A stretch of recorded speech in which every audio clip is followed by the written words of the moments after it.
India और England के बीच में तीसरा टी20 7 जुलाई मंगलवार को खेला जाएगा।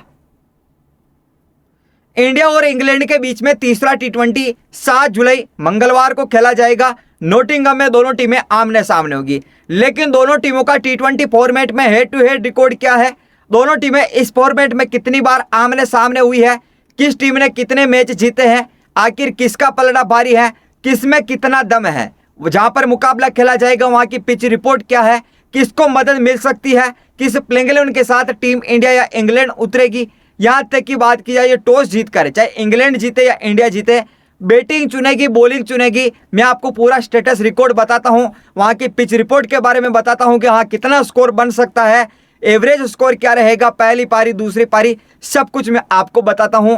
तीसरे टी20 मुकाबले का पूरा प्रेडिक्शन। लेकिन आपको क्या लगता है, क्या इंग्लैंड जीतेगी या इंडिया तीसरा टी20? कमेंट करके बताना। इंडिया और इंग्लैंड के बीच में तीसरा टी20 7 जुलाई मंगलवार को खेला जाएगा। जैसा कि मैंने स्टार्टिंग में बताया था, नोटिंगम में दोनों टीमें आमने सामने होगी, ब्रिजपोर्ट स्टेडियम रहेगा।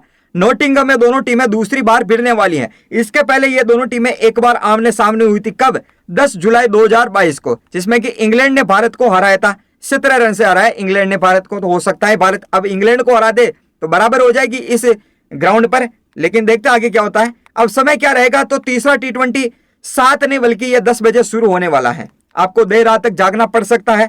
टॉस की बात करें तो आधे घंटे पहले टॉस होगा, 9:30 बजे, रात के 9:30 बजे टॉस होगा और यह मुकाबला लगभग रात की 1 बज जाएगी तब खत्म होगा।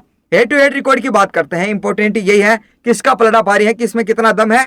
तो इंडिया और इंग्लैंड के बीच में अब तक कितने टी20 खेले गए? 32 टी20 खेले गए। इंडिया ने 32 में से 18 टी20 जीते, जबकि इंग्लैंड 13 टी20 जीत पाई है। इन दोनों के बीच में एक नो रिजल्ट रहा, इसका पहले इस सीरीज का पहला टी20 था।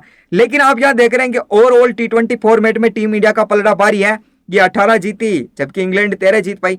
लेकिन अभी इस 5 मैचों की टी20 सीरीज में कहीं ना कहीं यूं देखा जाए तो श्रेयस अय्यर की कप्तानी में टीम इंडिया का पलड़ा कमजोर दिखाई दे रहा है। एक तो कि पहला टी20 रद्द हो गया, दूसरा टी20 4 विकेट से टीम इंडिया हार गई। उसके पहले ये आयरलैंड के खिलाफ नाक कटा के आ रही भाई, वो दोनों टी20 हार के आ रही है। 2-0 से क्लीन स्वीप किया था, आयरलैंड जीती थी।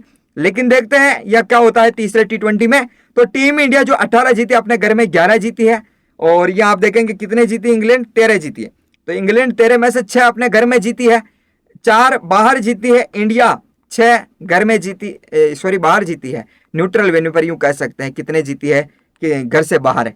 ठीक है, तो यह टीम इंडिया का पलड़ा भारी है। लेकिन देखते हैं तीसरा टी20 कौन जीतेगा। पिच रिपोर्ट की बात की जाए, जहां पर ये नोटिंगम में दोनों टीमें दूसरी बार आमने सामने होगी, तो इस पिच पर ज्यादातर कप्तान पहले बल्लेबाजी करना पसंद करते हैं, क्योंकि अगर श्रेयस अय्यर कप्तान जो कि टॉस जीत गए तो ये बैटिंग चुनेंगे पहले, और अगर ये इंग्लैंड के कप्तान टॉस जीत गए तो फिर ये बैटिंग।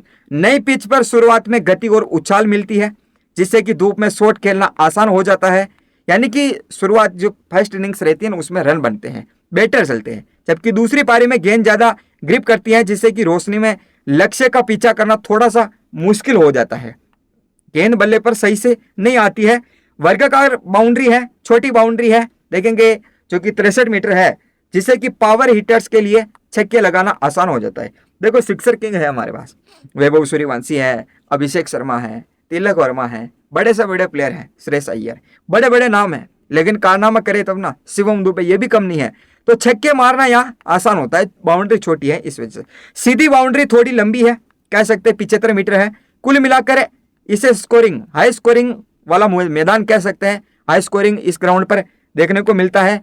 लगभग मान के चले कि 200 के आसपास ये स्कोर पहुंच जाएगा, 200 पार तो चला जाएगा, चाहे वो इंग्लैंड खेले पहले या इंडिया खेले। बात करते हैं रिकॉर्ड क्या रहा है, कहाँ? नोटिंगम के ट्रेंट ब्रिज स्टेडियम का। तो कुल यहाँ 16 टी20 खेले गए। इंटरनेशनल मुकाबलों की बात कर रहा हूँ, जिसमें कि पहले बैटिंग करते हुए किसी टीम ने, कोई भी टीम आ गई, सभी टीमें आ गई, ठीक है, 10 मैच जीते गए इस ग्राउंड पर, और बाद में बैटिंग करते हुए जीते गए मैच यहाँ 6 है। ठीक है, तो आपको पता है 10 ये है और 6 उधर है। तो कोई भी टीम टॉस जीतती है, इंग्लैंड इंडिया, वो पहले बैटिंग चुनेगी। और पहली पारी का एवरेज स्कोर क्या रहा? औसत स्कोर 167 रन। सेकंड पारी का एवरेज स्कोर 143 रन, क्योंकि सेकंड पारी में टारगेट चेज करना मुश्किल होता है, इस वजह से तो हम चाहेंगे इंडिया टॉस जीते। ठीक है, और यहाँ पर हाई स्कोर देखने को मिला किसका रहा हाई स्कोर, तो वो 6 विकेट पर 232 था, पूरे 20 ओवर खेले थे, पाकिस्तान ने बनाए थे इस मैदान पर। इनका सबसे बड़ा स्कोर रहा है पाकिस्तान का, इंग्लैंड के खिलाफ ही था। न्यूनतम स्कोर, लोवेस्ट स्कोर, सबसे कम स्कोर है जो कि 110 रन पर ऑल आउट हो गई थी 17 ओवर में, वो न्यूजीलैंड थी। किसके खिलाफ, श्रीलंका के खिलाफ। और सबसे सफल लक्ष्य का टारगेट चेज किया है तो वो 119 पर भी टारगेट चेज किए हैं, ठीक है, 119 चेज किए गए हैं यहाँ पर। 4 विकेट खोकर 119 बनाए थे 17.2 ओवर में। किसने बनाए थे, न्यूजीलैंड ने, इंग्लैंड के खिलाफ, ठीक है। और लोवेस्ट स्कोर की बात की जाए जो कि बचाव डिपेंड किया है, वो 130 रन भी डिपेंड किए गए हैं। किसी टीम ने, दक्षिण अफ्रीका ने 130 बनाए थे, उसके पहले ही यहाँ भारत को आउट कर दिया था, ठीक है। तो 130 5 पर पूरे 20 ओवर खेली है, दक्षिण अफ्रीका ने डिपेंड किया है 130 रन पर, इस ग्राउंड पर डिपेंड किया गया है।